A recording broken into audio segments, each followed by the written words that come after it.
Monsieur Dama, bonsoir. Ravi de nous retrouver sur ce plateau pour une nouvelle édition d'information.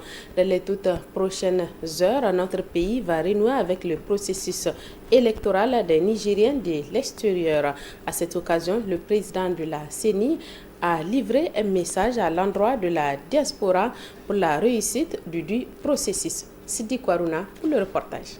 Le 15 octobre 2022, c'est la date retenue par la Commission électorale nationale indépendante pour relancer le processus d'enrôlement interrompu en 2019 dans notre pays en ce qui concerne la diaspora. Dans son message à l'occasion, le président de la CENI a tenu à en indiquer les raisons de la reprise de ce processus. L'enrôlement biométrique, tant des Nigériens de l'intérieur que de ceux de l'extérieur, devait se tenir à la même période d'octobre 2019 à juin 2020. Hélas, la pandémie de la Covid-19 a rendu impossible l'enrôlement des Nigériens de l'extérieur dans son temps. Il a donc été sursis à la réalisation de cette opération jusqu'à l'amélioration de la situation sanitaire. Comme vous le savez, c'est un arrêt de la Cour constitutionnelle, la plus haute juridiction du Niger en matière électorale, qui a qualifié cet événement, autorisé la suspension de l'enrôlement et ordonné sa reprise dès que possible. L'opération d'enrôlement proprement dite se déroulera dans 15 pays situés sur le continent africain, européen et américain. Dans son adresse, le président de la CENI a fait part des bonnes dispositions prises par sa structure pour la réussite du processus. L'opération se déroulera au niveau de 215 centres d'enrôlement et de vote, communément appelés CEV, mobilisera 560 opérateurs d'enrôlement OPE, 47 superviseurs administratifs et 21 superviseurs techniques veilleront aux côtés des membres des 16 commissions administratives au bon déroulement des opérations sur le terrain. 400 kits sont actuellement déployés. Les résultats des différentes collectes seront ensuite traités comme cela l'a été pour les résultats antérieurs de l'enrôlement à l'intérieur du pays. Les étapes de l'affichage de la liste provisoire, les arbitrages et le règlement préalable du contentieux seront observés avant l'établissement des listes biométriques définitives et des cartes d'électeurs. Pour le reste, la CENI demande aux autres acteurs majeurs à ces processus de jouer correctement leur partition afin de donner une chance de succès à l'organisation de ces élections de la diaspora. L'enjeu que constitue cet important exercice nécessite une mobilisation de toutes les personnes et de toutes les énergies. La participation et la bonne collaboration des acteurs majeurs, à savoir les partis politiques, les organisations de la société civile, les leaders d'opinion et les médias sont indispensables au succès de l'opération envisagée. La détermination de l'administration centrale de la CENI, complétée et soutenue par l'administration territoriale, celle de l'administration diplomatique, des finances et des partenaires techniques et financiers, que nous remercions bien vivement, assurera une atteinte objective des résultats escomptés. C'est l'occasion pour les Nigériens de l'extérieur, les partis politiques, les organisations de la société civile et les responsables des médias de jouer un rôle citoyen actif permettant d'assurer la réussite du processus électoral et la promotion de la démocratie dans notre pays. Il convient de noter que cette élection de la diaspora ne concerne que la communauté des Nigériens établis à l'extérieur, communauté représentée par 5 députés élus à l'Assemblée nationale.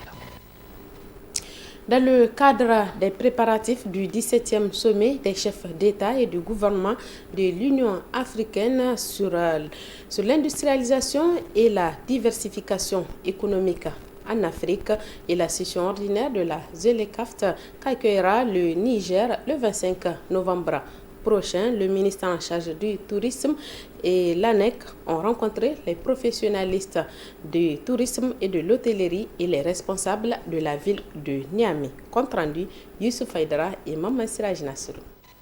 C'est une rencontre d'échange avec les opérateurs hôteliers élargie au gouvernorat, le conseil de ville de Niamey et la direction régionale de la police.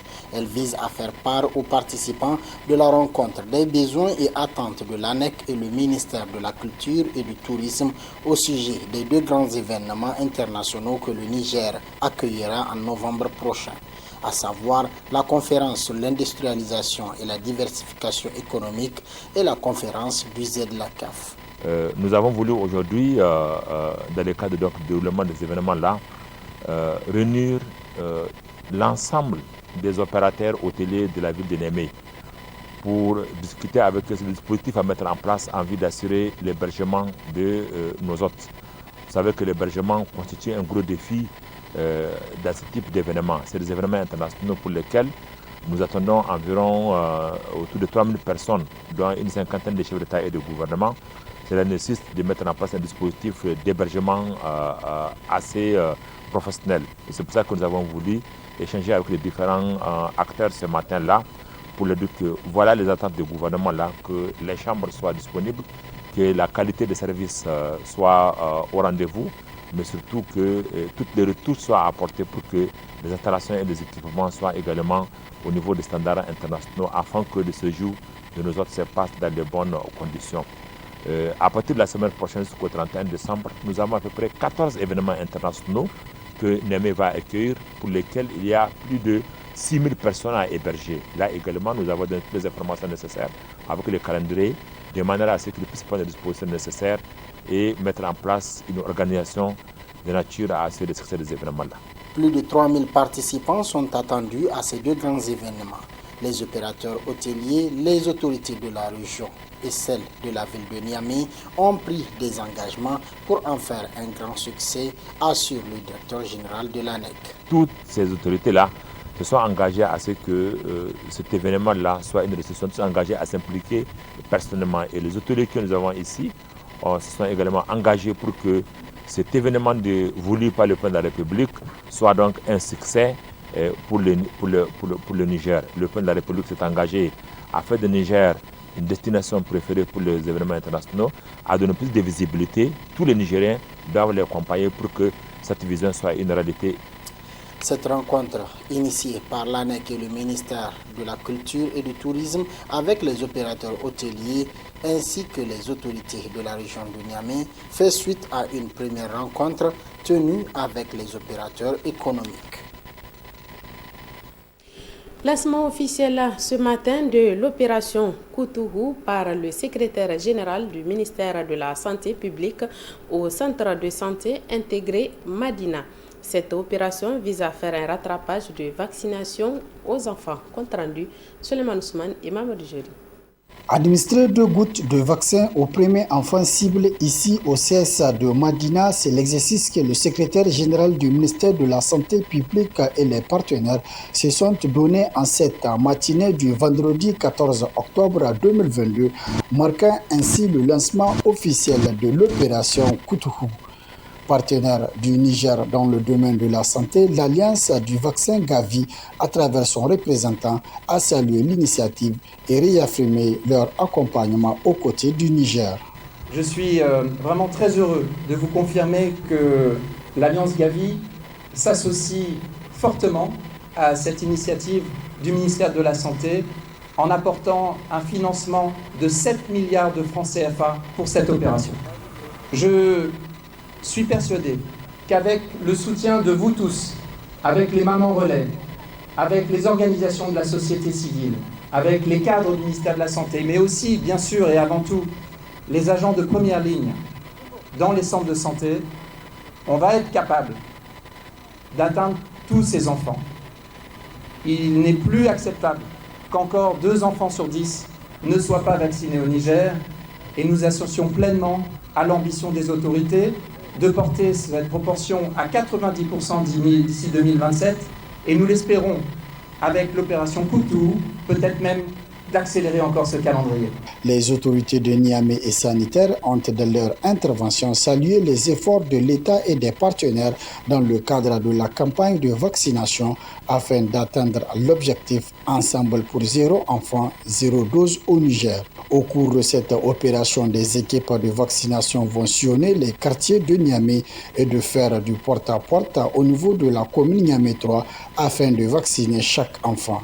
L'opération touchera des enfants de moins de 5 ans. Les activités rentrant dans le cadre de la Journée mondiale de la santé mentale se poursuivent à Niamey.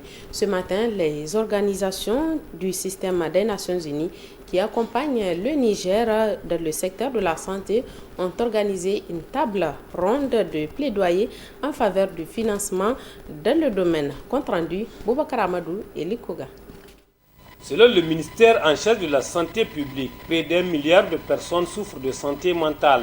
Près de 3 millions de personnes meurent chaque année des conséquences de l'usage nocif de substances psychoactives.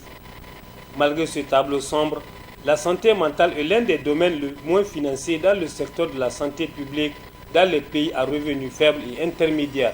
C'est conscient de cet état que les organisations partenaires de l'État dans le secteur de la santé ont organisé cette table ronde afin d'amener les décideurs et les partenaires techniques à mener des réflexions pour un financement conséquent dans le domaine. Comme vous le savez, actuellement, en tout cas, le Niger fait face à des multiples crises.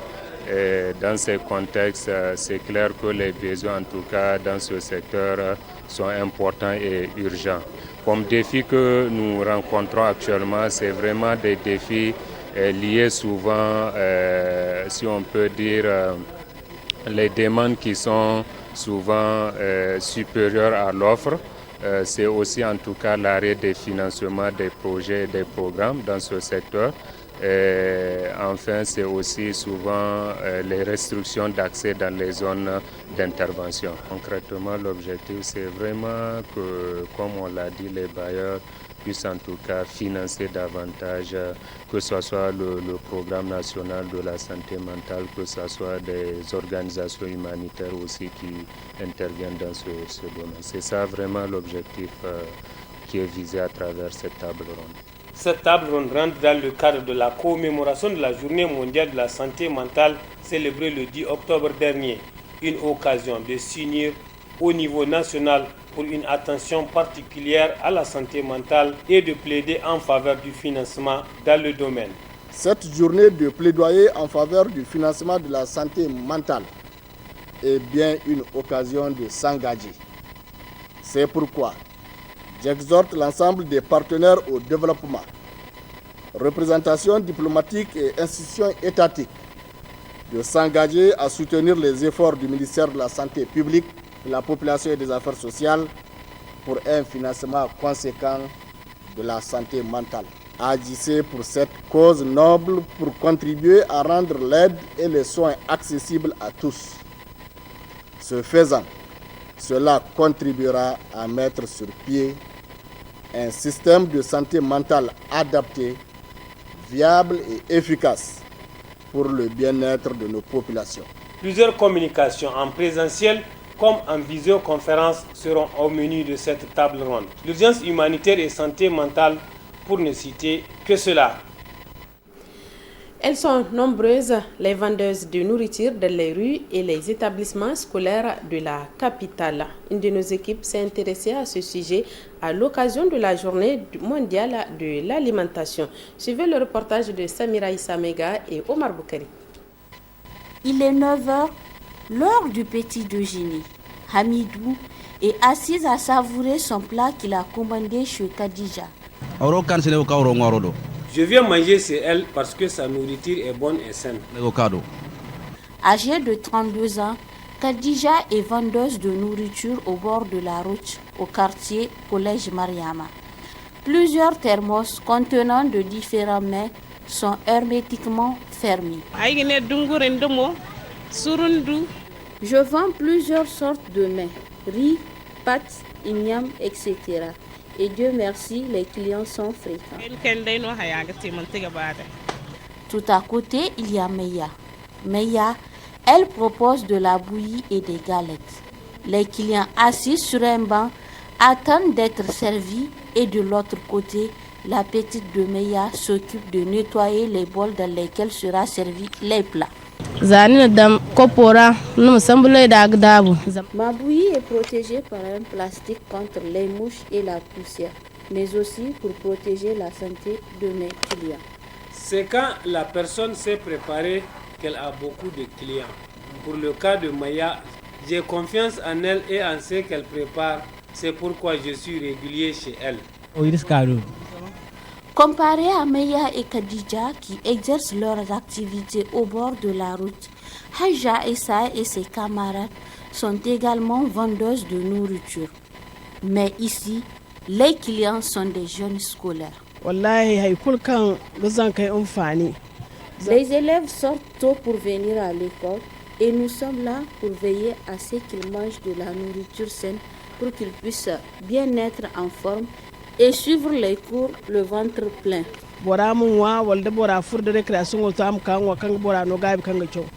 À l'école CSP Imam Malik où elles exercent leur métier, les garanties d'hygiène sont plus strictes. Nous ici d'abord, en ce qui concerne les vendeuses, il faut que tu nous présentes d'abord un livret de santé. Il va te faire visiter là-bas, n'est-ce pas, dans un dispensaire, on te délivre un livret de santé. Tu nous l'amènes et maintenant l'hygiène est de mise. Il y a un règlement intérieur. On te lit le règlement intérieur. Si tu acceptes, encore, nous avons un comité de suivi. Ce comité passe régulièrement pour vérifier toutes les marchandises, n'est-ce pas, tous les aliments qu'on amène pour les enfants. Pour nombreuses et diverses raisons, beaucoup de gens, jeunes comme adultes, sont obligés de manger dehors, souvent dans la rue, chez des vendeuses de nourriture qui en ont fait la plupart leur métier. En plus de satisfaire les besoins en alimentation de leurs clients, il est important aussi que cette alimentation soit servie dans des conditions d'hygiène et propreté requises pour le bien de tous. Il est 9h, l'heure du petit déjeuner. Hamidou est assise à savourer son plat qu'il a commandé chez Khadija. Je viens manger chez elle parce que sa nourriture est bonne et saine. Âgée de 32 ans, Khadija est vendeuse de nourriture au bord de la route au quartier Collège Mariama. Plusieurs thermos contenant de différents mets sont hermétiquement fermés. Je vends plusieurs sortes de mets, riz, pâtes, igname, etc. Et Dieu merci, les clients sont fréquents. Tout à côté, il y a Meya. Meya, elle propose de la bouillie et des galettes. Les clients assis sur un banc attendent d'être servis et de l'autre côté, la petite de Meya s'occupe de nettoyer les bols dans lesquels sera servi les plats. Ma bouillie est protégée par un plastique contre les mouches et la poussière, mais aussi pour protéger la santé de mes clients. C'est quand la personne s'est préparée qu'elle a beaucoup de clients. Pour le cas de Maya, j'ai confiance en elle et en ce qu'elle prépare. C'est pourquoi je suis régulier chez elle. Comparé à Meya et Khadija qui exercent leurs activités au bord de la route, Haja Essa et ses camarades sont également vendeuses de nourriture. Mais ici, les clients sont des jeunes scolaires. Les élèves sortent tôt pour venir à l'école et nous sommes là pour veiller à ce qu'ils mangent de la nourriture saine pour qu'ils puissent bien être en forme et suivre les cours le ventre plein.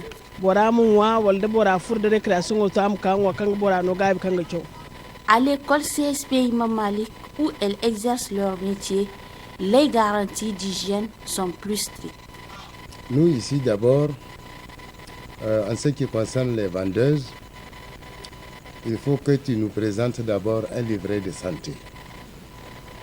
Il va te faire visiter là-bas, n'est-ce pas, dans un dispensaire, on te délivre un livret de santé. Tu nous l'amènes et maintenant l'hygiène est de mise. Il y a un règlement intérieur. On te lit le règlement intérieur. Si tu acceptes, encore, nous avons un comité de suivi. Ce comité passe régulièrement pour vérifier toutes les marchandises, n'est-ce pas, tous les aliments qu'on amène pour les enfants. Pour nombreuses et diverses raisons, beaucoup de gens, jeunes comme adultes, sont obligés de manger dehors, souvent dans la rue, chez des vendeuses de nourriture qui en ont fait la plupart leur métier. En plus de satisfaire les besoins en alimentation de leurs clients, il est important aussi que cette alimentation soit servie dans des conditions d'hygiène et propreté requises pour le bien de tous.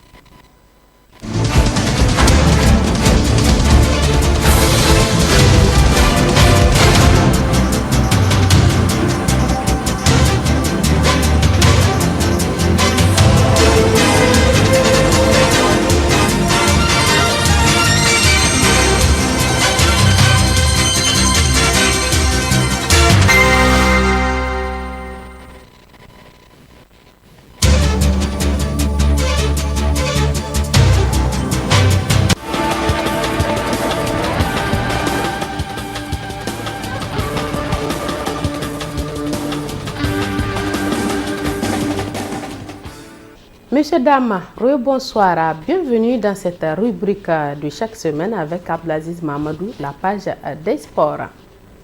Bonsoir Sharifa, bonsoir aux téléspectateurs de la télévision Bonferré.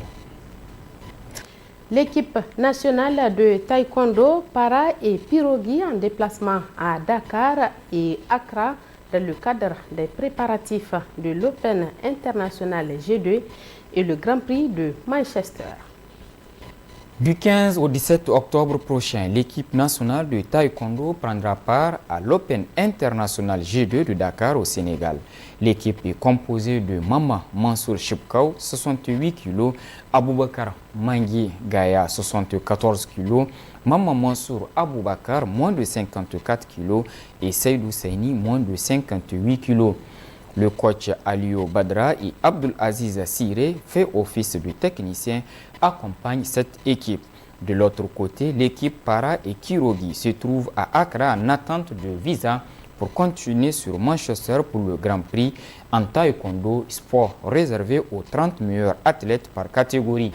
En Kirogi, c'est Mahamadou Marhana Amadou Tijani, le numéro 1 mondial en moins de 58 kg qui représente le Niger. En para, Daouda Karimou, moins de 63 kg, numéro 8 mondial, Babay Aska, moins de 63 kg, 13e mondial, et Djabirou Oumarou, moins de 58 kg, numéro 22e mondial, représente le Niger à cette compétition. Pendant ce temps, la Fédération nigérienne de taekwondo, elle, s'active dans les préparatifs de l'équipe masculine et féminine pour les championnats du monde Mexique 2022. Pour le championnat du monde en taekwondo, la liste des athlètes proposés se présente comme suit. Catégorie masculine, Amadou Tijani Mahamadou Marhana, moins de 54 kg, Nouruddin Isaka Tissile, moins de 58 kg, Mama Mansour Chipkaou, moins de 63 kg, Ismaël Garba, moins de 68 kg, Mangui Gaya Aboubakar, moins de 74 kg, Shamsou Idrissa, moins de 80 kg, Soumaila Amadou, moins de 87 kg, et Abdulrazak Issoufou Alfaga, plus de 87 kg. Catégorie féminine, Zaraou Abdou Bila, 46 kg, Farida Soumana, moins de 49 kg, Maimouna Ousseini Almaganda, moins de 53 kg, Teket Ben Youssouf, moins de 57 kg, Madina Moussa Sako, moins de 62 kg, Hassana Boubacar, moins de 67 kg, et Fatouma Salifou, moins de 73 kg. L'arbitre international Issa Shamsou, lui, participera à un séminaire des arbitres internationaux en Poumsé et Kirogi à Paris du 29 octobre au 6 novembre prochain avant de continuer au championnat du monde de taekwondo Mexique 2022 prévu du 13 au 20 novembre 2022. Les entraîneurs et coachs international level 2 sont Mustafa Akoum, Aliou Badra Amadou, Ousmane Moussa Kaka et Marquis Kolofel. Arts martiaux toujours, cette fois-ci avec la Fédération nigérienne de karaté qui prépare le championnat cadet, junior et senior prévu en Afrique du Sud.